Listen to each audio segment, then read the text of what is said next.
저는 여름이면 뜨거운 태양과 환하게 빛나는 거리와 그 태양빛을 피해서 들어가는 시원한 카페를 좋아합니다. 그런데 요즘 며칠 동안 계속 비가 내리고 있죠. 그래서인지 조금은 기분이 가라앉아 있는 것 같습니다. 비 내릴 때는 또 비가 내리는 대로 그 기분에 취해보는 것도 좋을 것 같은데요.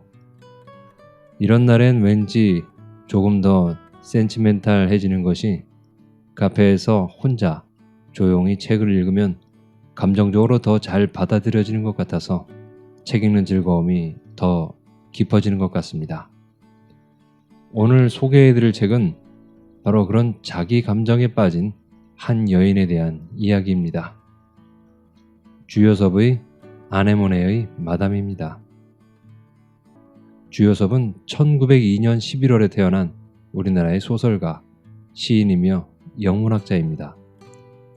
이 소설은 1935년에 발표한 사랑 손님과 어머니와 비슷한 시기에 발표된 작품으로 남녀 간의 섬세한 사랑의 감정을 조용히 관찰하고 그 상황을 독자에게 자신의 표현 방법으로 슬며시 보여주듯이 이야기하고 있습니다.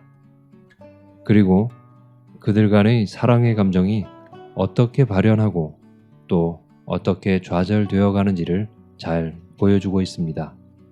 여기서 작품에 대해 더 이야기해드리면 본래의 이야기를 들으실 청취자분들께 상상하는 즐거움을 빼앗을 것 같아서 설명은 이만 줄이겠습니다.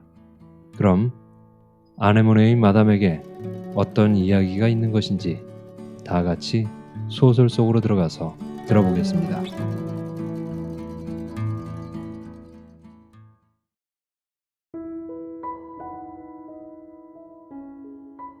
아네모네의 마담. 주요섭. 티룸 아네모네의 마담으로 있는 영숙이가 귀걸이를 두 귀에 끼고 카운터 뒤에 나타난 날, 아네모네 단골 손님들은 영숙이가 머리를 움직일 때마다 한들한들 춤을 추는 그 자줏빛 귀걸이의 아름다움을 탐복하였다. 아니, 그보다도 그 귀걸이가 가져온 영숙이 자신의 아름다움에 황홀하였다. 아, 그것이 귀걸이를 달고 나서니 아주 사람을 죽이네 그랴 하고 한편 구석에서 차를 마시다 말고 수군거리는 사람도 있고, 마담이 아주 귀걸이를 한층 더 꿰서 귀부인이 됐는걸, 하하하 하고 크게 웃는 사람도 있고, 양주 두어 잔에 얼굴이 붉어진 신사 한 분은 돈을 치르러 와가지고 그 귀걸이 참 곱다 하면서 귀걸이를 만지는 채 하며 영숙의 매끈한 뺨을 슬쩍 만지는 것이었다.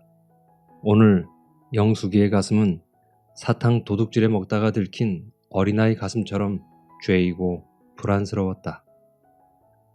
그는 몇 번이나 변소로 들어가서 콤팩트를 꺼내 그 동그란 면경에 비치는 얼굴, 아니 그 귀걸이를 보고 또 보았다.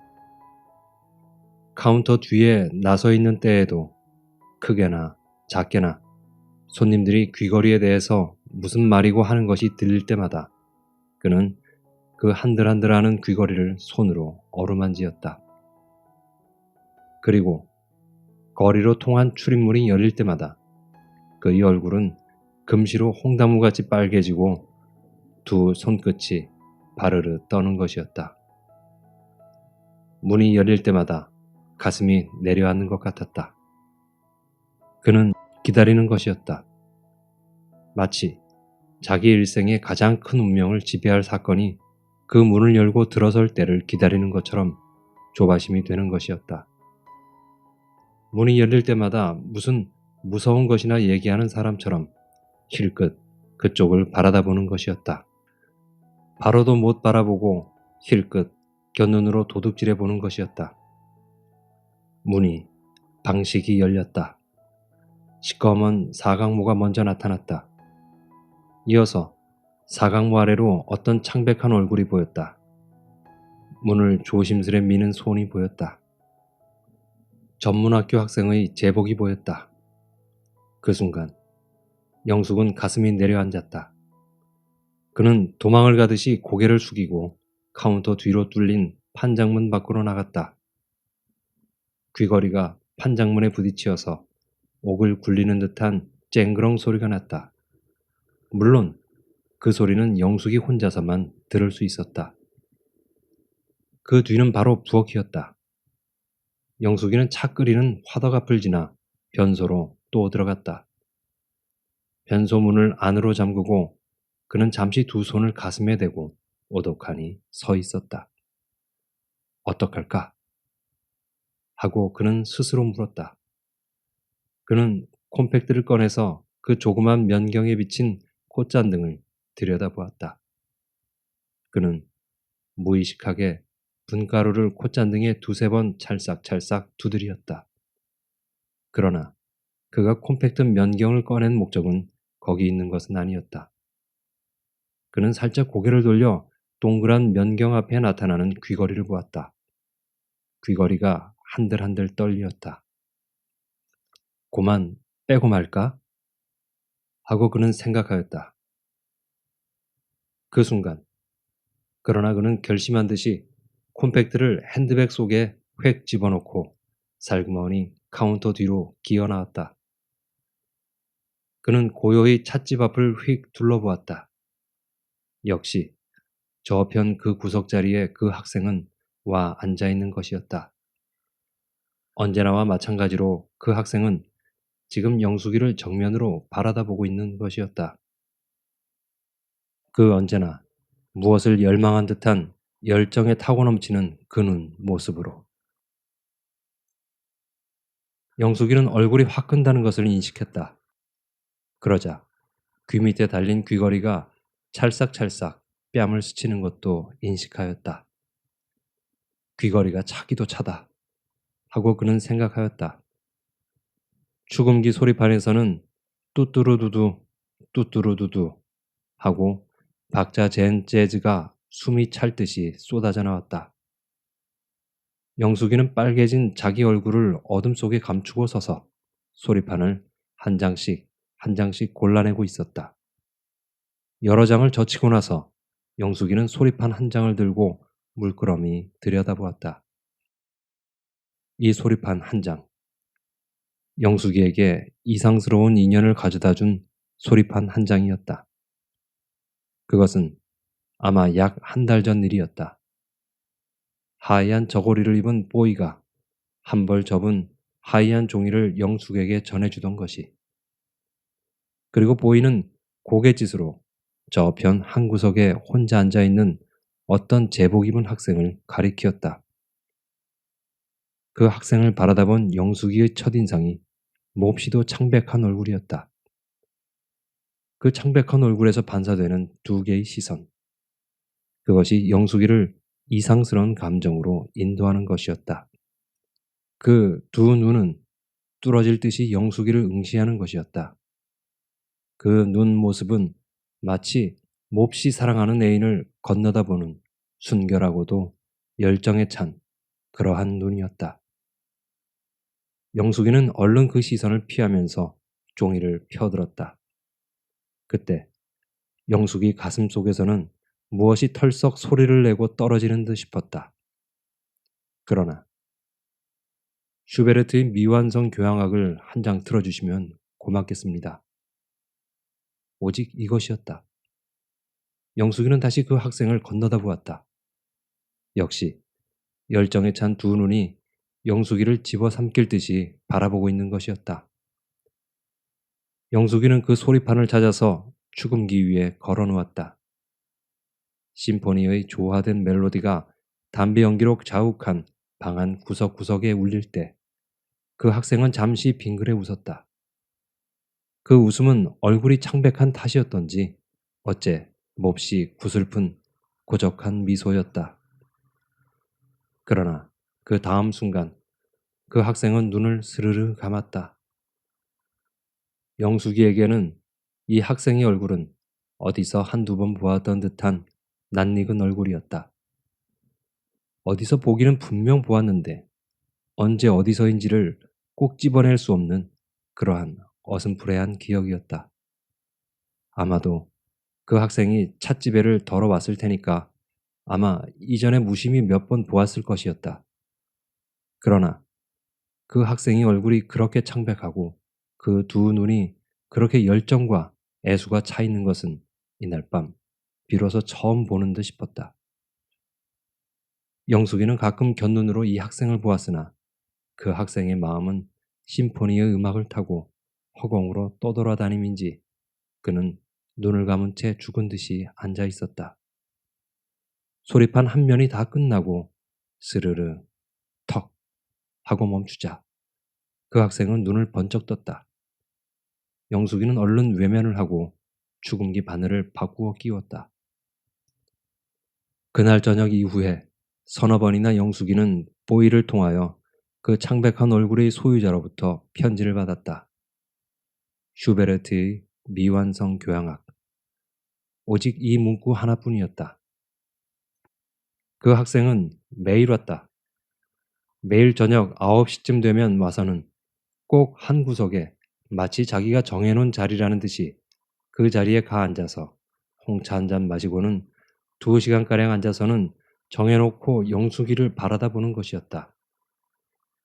세상에 다른 아무 존재도 없이 오직 영숙이만 있다는 듯이 그 두 눈은 영숙이를 바라다 보는 것이었다. 애정과 욕망과 정열에 가득 찬 눈이었다. 그런데 영숙이는 첫날부터 이 시선이 반가운 것을 감각한 것이다. 어떤 때는 너무도 선이 변치 않고 한 곳에만 머물러 있는 것이 어째 남의 주의를 사게 되지 않을까 하여 염려되는 때도 있었으나 그가 용기를 내어 그 학생 쪽으로 돌릴 때 잠시라도 그 학생의 시선이 딴 데로 옮겨진 것을 발견할 때는 어째 서운한 생각이 드는 것이었다. 어떤 날 밤에는 한번 그 학생이 찾아오는 것을 보자 영숙이는 자진하여서 미완성 교향악을 축음기에 걸어놓았다. 역시 그 구석에 혼자 앉았던 그 학생은 이 낯익은 음악이 들려오자 잠시 빙그레 웃었다. 역시 그 어딘가 구슬픈 빛이 감추어 있는 그런 웃음이었다. 영숙이는 얼굴뿐 아니라 제 전신이 빨갛게 물드는 것 같은 느낌을 얻었다. 혹 실없는 사내들이 가끔 농담을 걸기도 하고 돈 치르는 채 하고 슬쩍 손목을 잡아보기도 할 때에도 얼굴을 붉히지 않으리만큼 벌써 마담 생활에 익숙해진 영숙이었다. 그러나 이 말없는 시선 앞에서는 어쩐 일인지 전신이 수줍음으로 휩싸이는 것 같은 느낌을 억제할 수가 없는 것이었다. 가끔 이 학생은 다른 학생 하나와 둘이서 올 때도 있었다. 둘이 와서도 그들은 남들처럼 이야기를 하지도 않고 둘이 다 벙어리 모양으로 우두커니 앉아서 한 학생은 담배를 피우며 천장이나 바라다보고 있고 이 학생은 역시 영숙이만 바라다보는 것이었다. 그러다가 미완성 교향악이 나오면 그는 역시 잠시 빙그레 웃을 뿐이었다. 이 빙그레 웃는 모양을 보면 영숙이는 몹시 기쁘기도 하고 몹시 슬프기도 한 야릇한 감정을 맛보는 것이었다.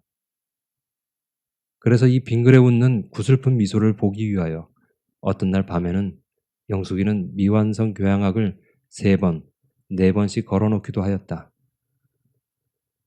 그 학생은 그렇게도 영숙이를 열정에 찬 눈으로 바라다 보면서도 한 번도 다른 사람들처럼 영숙이와 수작을 건네보는 일이 없었다.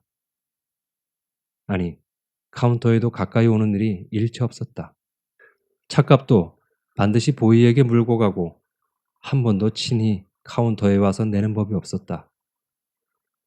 영숙이는 그 학생의 이름도 기실 모르는 것이었다.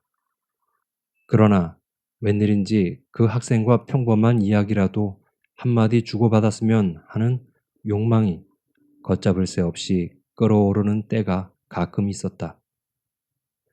왜 사내가 저렇게 용기가 없을까? 슈베르트의 미완성 교향악만 자꾸 써보내지 말고 내일 오후 2시에 아무 데서 좀 만날 수 없을까요? 이렇게 왜 좀 못 써보낸담? 하고 혼자 야속스럽게 생각한 때도 가끔 있었다. 사실 영숙이는 여러 사나이에게서 좀 만나자는 둥, 사랑의 여신이라는 둥, 나의 천사라는 둥, 하는 문구를 늘어놓은 편지를 많이 받았다. 그러나 그는 한 번도 그 사나이들과 조용히 만나본 일은 없었다.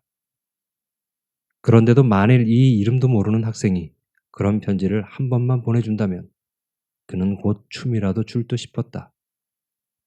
요새 와서는 무슨 일인지 이 학생은 미완성 교향악이 나오기만 하면 곧 상 위에 두 팔을 올려놓고 그 속에 머리를 파묻고 죽은 듯이 엎드려 있는 것을 가끔 본 일이 있었다. 어쩐 일인지 영숙이에게는 이 학생이 그처럼 엎드려서는 소리 없이 울고 있는 것이라고 생각되는 것이었다. 소위 제 육감이라고 할까. 하여튼 그 학생은 남에게 말 못하는 무슨 고민과 슬픔을 품고 있는 것이라고만 영숙이에게는 생각되었다.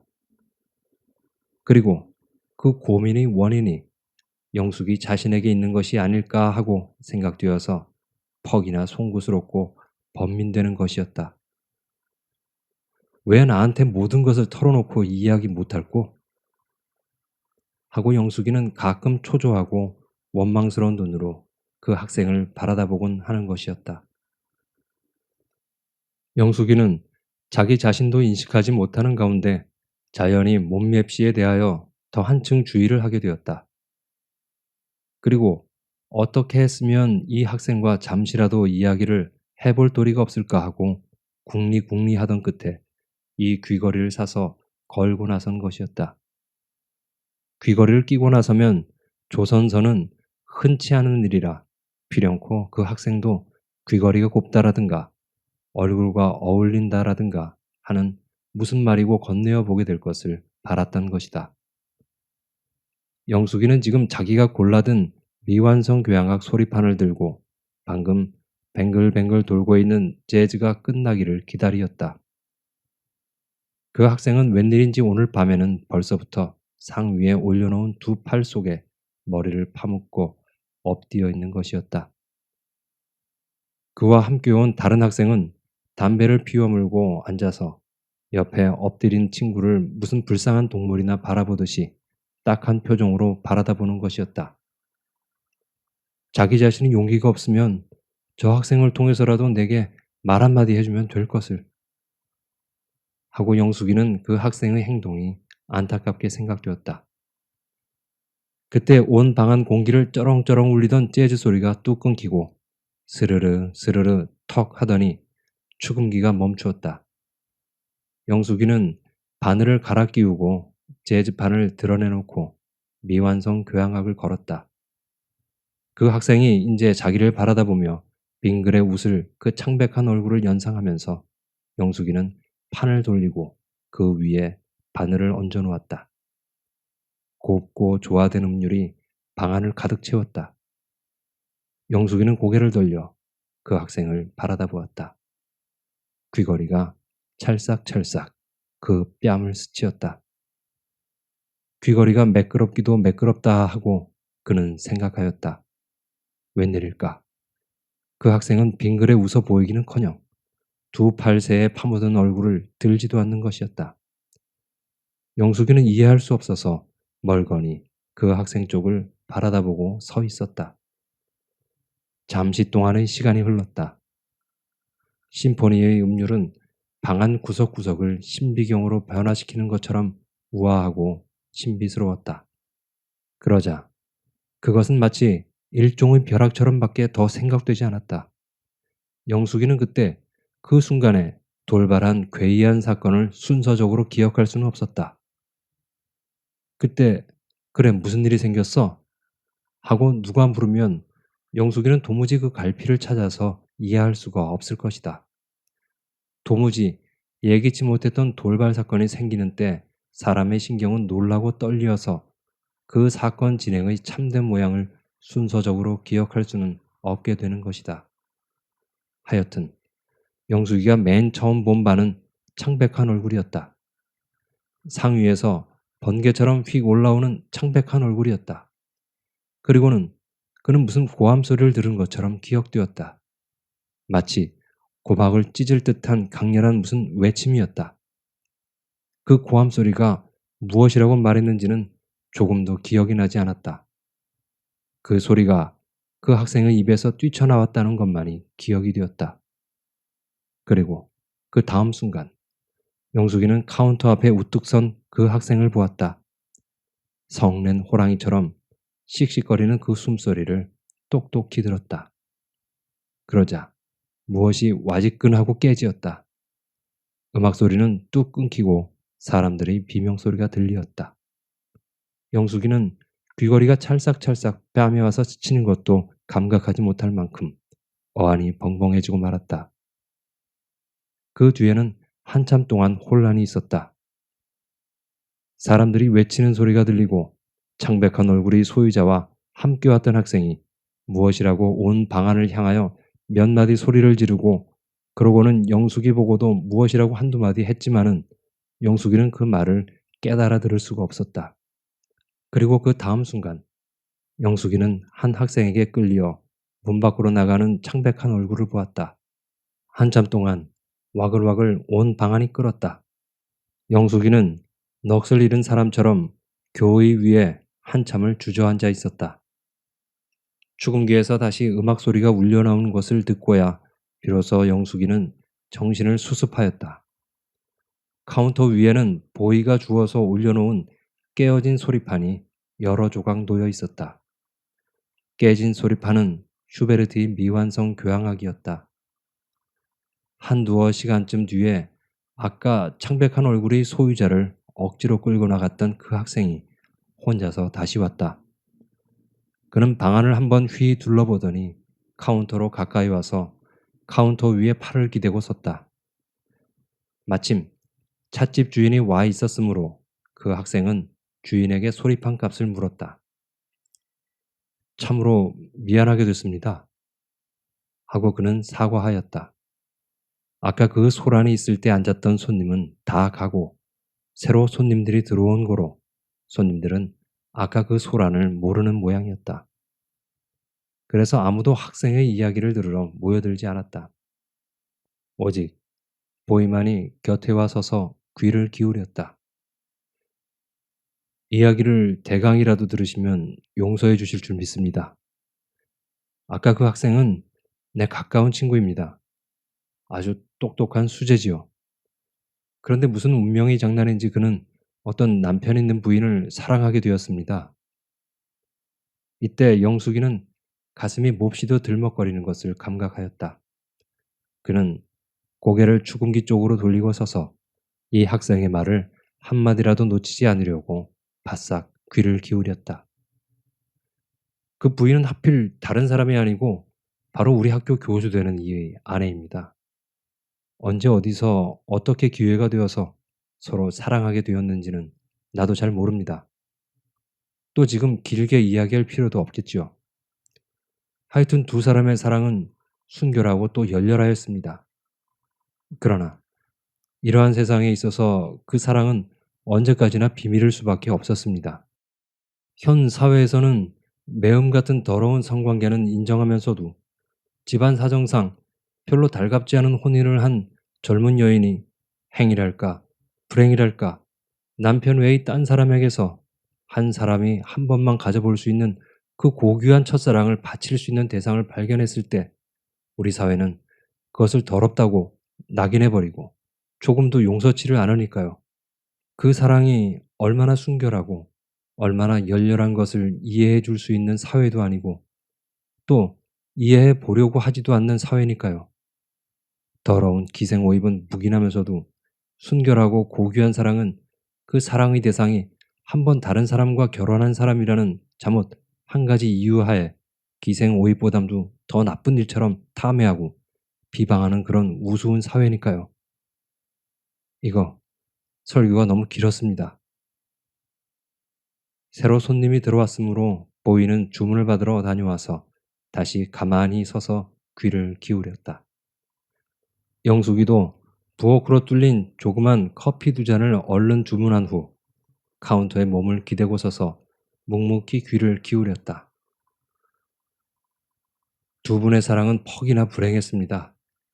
더구나 약 한 달 전에 그 부인이 병환으로 병원에 입원을 하게 되었습니다.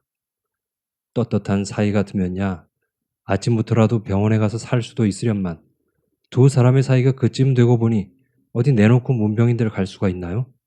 만일 이 사회에서 조금이라도 이 연애 관계를 알게만 된다면 이 사회는 통 떠들어 일어서서 그 부인을 무슨 파렴치한이나 되는 것처럼 탐해할 것은 뻔한 일이니 어디까지든지 두 분의 사랑은 비밀 속에 감추어 두지 않을 수 없는 처지였지요.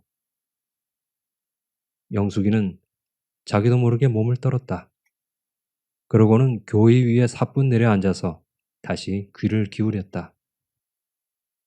문병도 한 번 못 가고 이 친구는 하루 종일 거리로 싸돌아다녔습니다.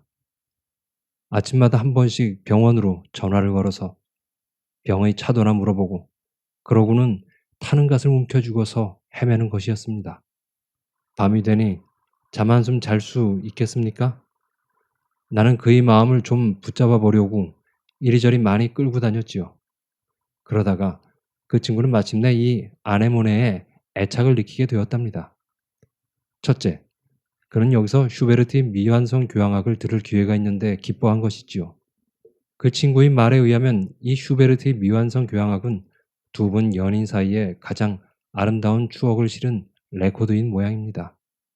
하루 종일 가슴속이 바삭바삭 타다가도 여기와 앉아서 그 교향악 한 곡조를 듣고 있으면 지나간 날 아름다운 기억들이 마음속에 끌어오르고 잠시나마 그런 아름다운 환영 속에 취할 수 있고 또 어쩐지 병도 그리 중하지 않고 곧 나아질 것처럼 마치도 그 음악의 선율이 그 부인을 어루만져 병을 쾌차시킬 것 같은 그러한 환영에 잠겨진다고요. 또 그뿐 아니라 저기 저 그림. 저 그림은 그 유명한 모나리자가 아닙니까? 영숙이는 힐끗 돌아다 보았다. 거기에는 커다란 모나리자 그림이 걸려 있는 것이다. 영숙이가 카운터 뒤에 서 있으면 바로 머리 뒤로 그 그림이 보일 것이었다. 영숙이는 또 한 번 몸을 떨었다. 귀 밑을 살짝살짝 스치는 귀걸이가 따갑기도 하구나 하고 느껴졌다. 그 학생은 이야기를 계속하였다. 그 친구는 저 모나리자를 바라다 보기 위해 매일 여기 왔습니다. 교향악은 다른 찻집에서도 들을 수 있지만은 저 모나리자를 걸어놓은 집은 이 서울 장안에 여기 한 곳밖에 없으니까요. 부엌에서 차가 나왔다. 영숙이는 그 차를 보이에게 넘겨주고 또다시 말없이 앉았다. 모나리자. 그 친구는 자기 애인을 모나리자라고 불렀답니다. 애인의 얼굴이 저 그림과 같은 것은 아닙니다. 그러나 이상한 일로 얼굴 모습은 완전히 다르면서도 그 부인이 빙그레 웃을 때에는 꼭 저 모나리자를 연상시킨다고 합니다. 그래서 친구는 자기 방 벽에도 애인의 사진 대신으로 모나리자를 바라보면 가슴이 터져오는 거로 밤마다 이곳으로 뛰쳐나와서 저 그림도 바라보고 또 그 미완성 교향악도 듣고 이렇게 해서 그의 혼란한 마음을 위안시켜 왔던 것입니다. 저편에서 어떤 손님이 보이를 커다랗게 불렀다. 보이는 이야기를 더 듣고 싶은 모양이었으나 억지로 갔다.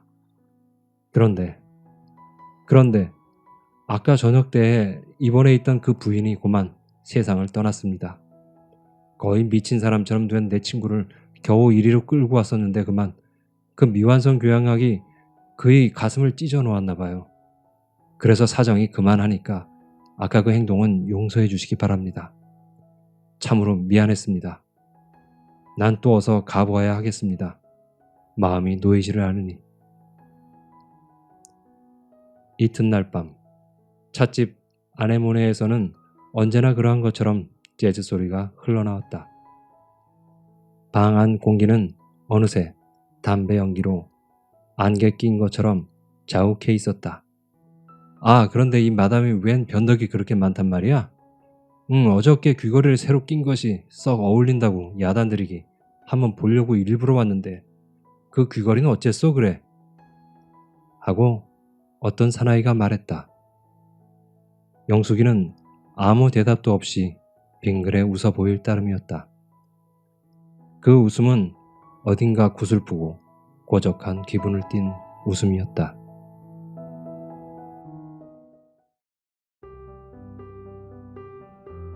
재밌게 들으셨나요? 결국 아네모네 마담 혼자만의 사랑이었군요. 혼자만 속으로 뜨거워졌다가 혼자 식어버린 마담의 짝사랑. 만약에 거기서 조금 더 나아가서 마담이 고백이라도 했다면 어땠을까요?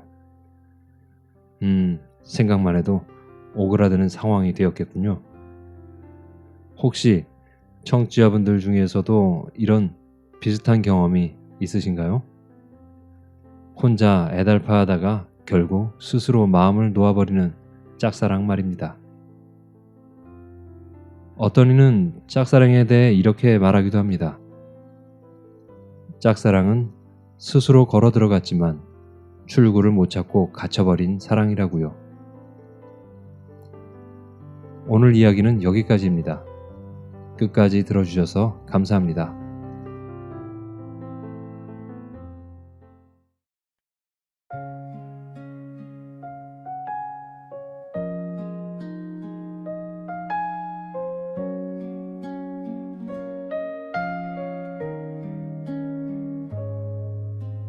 Ash-colored sky, a trace of warmth remains.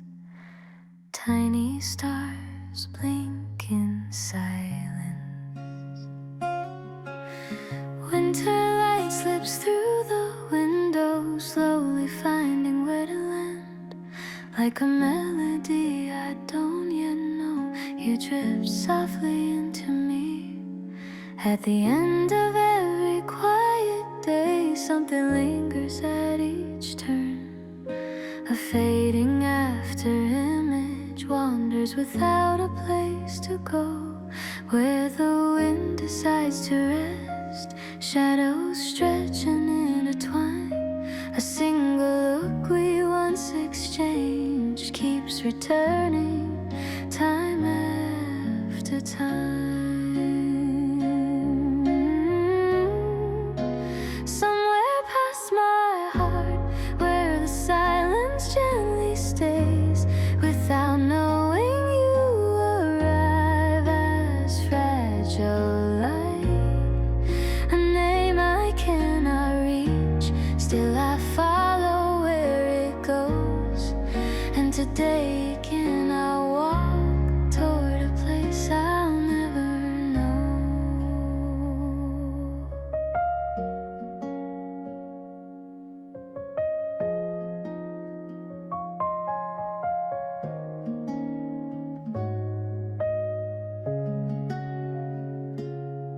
Through a narrow break in the sky, clouds pass slowly on their way.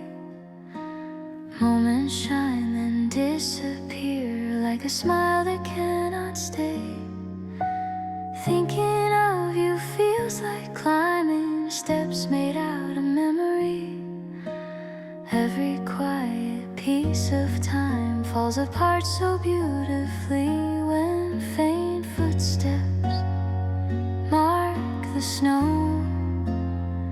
I don't chase them, I just slow. Somewhere past my heart, where the silence gently stays, without knowing you arrive as fragile life.